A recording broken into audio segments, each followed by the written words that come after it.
সকল জল্পনা কল্পনার অবসান ঘটিয়ে রাষ্ট্রপতির পদ ছাড়লেন মোহাম্মদ শাহাবুদ্দিন।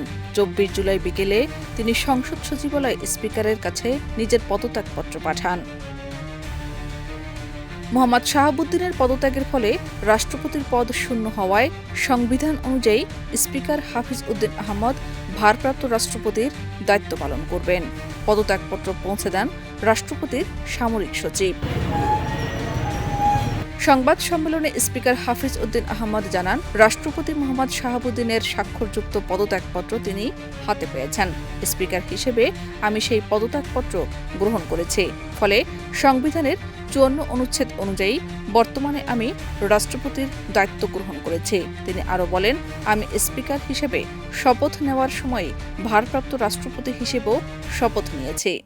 স্বাস্থ্যগত কারণে পদত্যাগ করেছেন এবং বাংলাদেশ জাতীয় সংসদের স্পিকার হিসাবে এই পদত্যাগপত্র আমি গ্রহণ করেছি। সংবিধানে ইতিমধ্যে আপনারা জানেন, যেদিন আমি স্পিকার হিসাবে শপথ নিয়েছি সেই দিনই ভারপ্রাপ্ত রাষ্ট্রপতি হিসাবেও শপথ নিয়েছি যদি প্রয়োজন হয়। স্পিকারকে দেওয়া পদত্যাগপত্রে নিজের শারীরিক অসুস্থতার কথা উল্লেখ করেছেন মোহাম্মদ শাহাবুদ্দিন। তিনি লিখেছেন, হৃদরোগ, উচ্চ রক্তচাপ, ডায়াবেটিস ও কিডনি সংক্রান্ত জটিলতায় দীর্ঘদিন ধরে ভুগছেন। এর আগে তার হৃদযন্ত্রে বাইপাস সার্জারি হয়েছে। সম্প্রতি স্বাস্থ্য পরীক্ষায় তার অটোনমিক নিউরোপ্যাথি রোগ ধরা পড়ে। এই রোগের কারণে তিনি মাঝে মাঝে ক্ষণিকের জন্য অচেতন হয়ে পড়েন এবং মাঝে মাঝে তিনি অচেতন হয়ে পড়েন।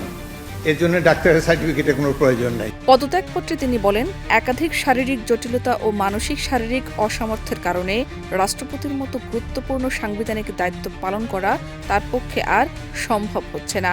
দীর্ঘমেয়াদী চিকিৎসার প্রয়োজন হওয়ায় সংবিধানের ৫০-৩ অনুচ্ছেদ অনুযায়ী তিনি রাষ্ট্রপতির পদ থেকে পদত্যাগ করছেন।